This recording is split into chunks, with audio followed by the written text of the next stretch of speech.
지난번에 열린 영국 월드컵에서 8강의 신화까지 쓰고도 농촌으로 추방될 수밖에 없었던 북한 국가축구대표팀 선수들의 얘기 어떠셨나요? 권력투쟁의 희생양으로 결국은 농촌까지 나갔던 북한 축구대표 선수들, 8강의 신화까지 썼던 북한 축구 선수들은 이렇게 역사에서 영원히 사라졌을까요? 잉글랜드에서 이태리를 꺾어준 북한의 천리마 축구단을 영원히 잊지 못하면서 그들의 전설을 후세에 전하기 위해 조형물도 세우고 그들이 수용소에 끌려갔다는 안타까운 소식에 접하고 슬퍼하면서 그들을 미들즈보로에 한 번만이라도 보내달라던 그 미들즈보로 시민들의 요구는 어떻게 되었을까요? 오늘은 제가 이 궁금증을 풀어드리겠습니다.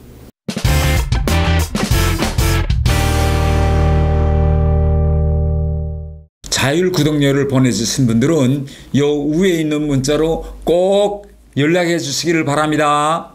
2000년 12월 영국과 북한은 드디어 수교하게 되는데요. 그 수교 협상에 북한에서는 제가 영어 통역으로 참가하고 영국 측에서는 현재 주한 영국 대사인 콜린 크룩스가 통역으로 참가하게 됩니다.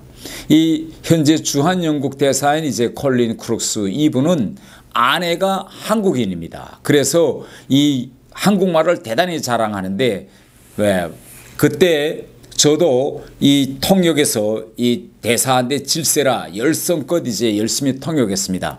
지금도 제가 가끔 주한 영국 대사를 만났는데 지금부터 25년 전에 있었던 그 수교 협상 상황에 대해서 자주 해고합니다. 그런데 그때 수교 협상장에서 영국 측이 무엇을 제기하는가 하면 앞으로 북한과 수교하면 체육 문화 교류를 많이 하자라고 하면서 다시 1966년에 북한이 이태리를 꺾어준 데 대해서 영국이 정말 고맙게 생각한다라는 이야기를 계속합니다. 그리고 북한과 영국 사이에 수교가 되었다는 소식이 전해지자 제일 먼저 북한에 달라붙은 것은 바로 영국의 유명한 다큐멘터리 감독 다니엘 고든과 현재 지금도 베이징에서 고려 투어스 관광사를 운영하고 있는 대표 니콜라스 본이었습니다. 그들은 영국 외무성을 통해서 북한에 좀 늦었지만 1966년 영국 월드컵에서 8강 신화를 이뤘던 북한 축구대표팀에 대한 다큐를 만들어서 그들에 대한 공적을 잘 평가해 주자, 이 문제를 계속 제기하고 있습니다. 그런데 이러한 다큐를 만들면 마지막에 결국은 이렇게 훌륭한 축구대표 선수들이 왜 그간 보이지 않았느냐, 그들이 정말 수용소나 농촌으로 끌려갔느냐라는 이슈가 다시 불거질 수 있다, 이런 걱정이 나오면서 이 다큐를 만드는 사업이 전혀 추진되지 않았습니다. 또 북한 자체도 그들이 잉글랜드에서 이긴 이후에 왜 국제무대에 나오지 않았는지를 다시 밝히지 않으니까 여러 문제들이 있었습니다. 그런데 사실 2001년도에도 그때 영국에 갔다 왔던 선수들 중 상당수가 생존해 있었습니다. 만약 이 때를 놓치면 북한의 국가축구대표 선수들이 이루게 놓은 그러한 전설과 같은 신화가 영원히 묻혀지게 됐습니다. 그래서 저도 뭐 축구를 좋아하는 이런 사람이지만 당시 제가 북한 외무성에서 영국 담당 과장이었기 때문에 제가 이제 총대를 메고 그들에 대한 다큐를 만들자라는 걸 이제 제가 발기하게 되는데요. 북한에서는 이러한 외국인들과 함께 다큐를 만들려면 김정일의 승인을 받아야 합니다. 그래서 또 이런 영화를 만들려면 여러 정부 부처들과의 합의가 이루어져야 되는데 이 영화를 만들겠다라고 하면 이게 승인이 잘 안 떨어집니다. 그래서 이 다큐 제작에 중심을 둔 것이 아니라 영국과 북한이 수교를 했으니 어떻게 하면 영국과의 관계를 발전시키려고 하는데 여기에 이런 다큐가 어떤 역할을 할지, 또 축구라면 정말 어금을 못 쓰는 영국의 기지를 마련하려면 축구 외교를 앞세워야 한다, 뭐 이런 식으로 제가 문건을 만들어 가지고 결국은 김정일에게 보고할 준비를 하고 있는데 이때 뜻밖에도 생각지 못했던 구원 투수가 등장합니다. 당시 북한 외무성 일부상이었던 강석주인데요. 제가 문건을 만들어 가지고 결재를 받으러 그의 방에 가니 그가 저에게 충격적인 이야기를 합니다. 뭐라고 이야기하느냐? 그때 1966년도 잉글랜드 월드컵에 자기가 영어 통역으로 함께 갔다는 겁니다. 그래서 그 사정을 너무 잘 아는데 포르투갈과의 경기 전날에 북한 선수들이 현지 여성들에게 사인도 해주고 그들과 대화한 건 맞지만 밤새 술을 마시면서 술 파티를 벌였다는 건 이건 새빨간 거짓말이다. 그러면서 뭐라고 이야기하느냐?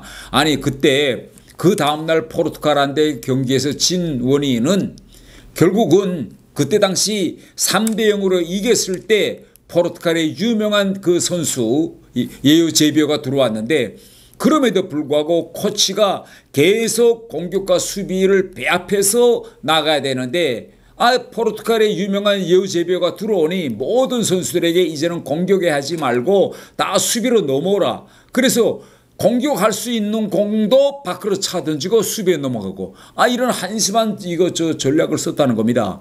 그래서 결국은 역습만에서도 몇 골 또 나왔을 건데 아쉽게도 수비받아 나니까 이렇게 5대 3으로 졌다는 겁니다. 그래서 그가 하는 말이 그때 북한 국가 축구대표팀의 축구 선수들뿐만 아니라 간부들도 따라갔는데 아니 자기 목이 날아나자고 밤새 현지 여성들과 전날에 술 파티를 했겠냐. 그리고 지금 와서 생각해 보니까 그때 영국에 갔던 북한 축구대표팀 선수들이 북한에 있을 때 그렇게 잘 먹지를 못했답니다. 그래서 영국에 도착해서 며칠 동안 호텔에서 정말 계속 좋은 음식들이 나오니까 정말 먹었는데 이러면서 몸 관리를 하지 않아서 포르투갈 대표팀하고 경기할 그때 당시 몸이 대단히 무거워졌다고 하는 것입니다.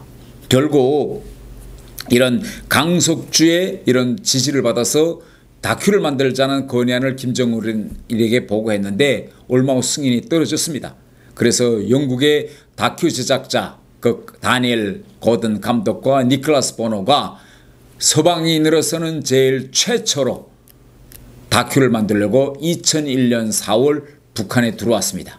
영화 제작 과정에 여러 가지 좀 난점들을 많았지만 어쨌든 영화가 나와가지고 2002년 10월 이 영화가 공개됩니다. 영어로는 The Game of Their Lives 이렇게 되어 있고 우리 한국어로는 천리마 축구단 이렇게 번역됐는데요. 이 영화는 2004년 부산국제영화제에도 초청돼서 많은 좋은 평을 받은 이런 영화입니다. 여러분들도 한번 유튜브에 꼭 들어가서 다큐 천리마 축구단 하면 나오니까 한번 꼭 보십시오. 북한은 예선 마지막 경기인 이태리와의 경기에서 1대 0으로 이겼고 지금 영국 월드컵은 현재까지도 영국이 우승한 유일한 월드컵 대회입니다. 그때 거기에서 큰 공을 세웠던 북한 국가축구대표팀의 기둥선수였던 박두익, 박성진, 리찬명, 림중선 등 북한 축구 8명이 그때 당시 상황을 해고하는 걸 중심으로 그 영화가 나왔는데요. 그런데 이 다큐가 나가자 또다시 미들즈버그 신화가 끓기 시작했습니다. 아니 그때 미들즈버그에 왔던 천리마 축구단에 아직도 생존자들이 있다니 그들이 저렇게 영화까지 나오는데 왜 그들이 영국에는 못 오느냐. 그들을 당장 데려와라 라고 북한에 그들을 영국에 보내달라는 요구가 빗발칩니다. 영국 외무성과 평양 주재 영국 대사관까지 나서서 제발 좀 그들을 한번 미들즈버그에 보내달라고 하는데요. 제가 영국 외교관들과 일하면서 정말 이 축구라고 하면 영국은 완전히 미치는 나라더라고요. 영국 외교관들은 그 천리마 축구단 선수들이 한 번만이라도 미들즈버그에 오면 북한에 대한 인상이 싹 달라질 거다 이렇게 나섭니다. 결국 담당 과장이었던 제가 또 총대를 메고 강석주가 지원포를 쏴주어서 김정일에게 보고했더니 야, 그 생존자들이 있는데 보내라 이런 또 승인이 납니다. 결국 2002년 10월 이태리를 꺾었던 그러한 결승골의 주인공인 스트라이커 박두익과 그때 당시 그 이후 경기들에서 골을 넣었던 박성진 또 세 번째 골을 넣었던 양성국 골키퍼 이찬명, 한봉진, 임성희, 임중선 등 7명이 미들즈보로를 방문합니다. 미들즈보로 시장에 직접 나와서 성대한 열애를 차렸고 그들의 탄 버스가 시내를 지나갈 때는 온 시민들이 나와서 환영했습니다. 그런데 이때 미들즈보로 시청에서 북한팀 선수들에게 북한이 이태리를 꺾었던 그 경기장이 이제는 다 주택단지로 변해서 경기장은 존재하지 않지만 북한 축구대표팀의 그런 전설 또 이태리 팀의 골을 넣었던 그 자리를 다 조형물로 기록해 놓았다고 그들에게 그 조형물을 소개합니다. 월드컵에서 이태리를 꺾어서도 대우받지 못하고 지방으로 내려갔던 북한 축구대표팀 선수들은 그러한 조형물을 보면서 북한에도 그들을 치욕하는 영화도 없고 또 조형물도 없는데 북한 축구대표팀을 잊지 않고 기억하고 환대해주고 또 고령의 북한 선수들을 이렇게 환대해주는 미들즈보로 시민들과 시청의 그런 환대에 그들의 눈에서는 눈물이 하염없이 흘러내렸다고 합니다. 북한 선수들이 왔다는 소식에 그들이 들었던 호텔에는 사람들이 밀려들었고 어린애들은 박승진이 누구냐 박두익이 누구냐 우리 할아버지가 꼭 사인 받아 오라고 했다라고 하면서 영웅들에게 매달렸습니다. 미들즈보로에 온 북한 선수들에게 미들즈보로 시민들은 1966년 당시 전 세계적인 전반적인 축구는 대단히 느렸는데 북한팀이 그때 작은 체격을 가지고 놀랄 만큼 빠른 운동력을 보여주고 또 66년 북한에 했던 그러한 플레이가 지금의 모든 나라의 축구의 그런 가장 기본적인 플레이가 됐다. 그래서 우리 미들즈보로는 북한팀을 패배자라고 생각하지 않는다. 당신들은 영웅이고 선구자다 라고 하면서 북한에서도 봐서보지 못했던 그런 칭찬을 하게 됩니다.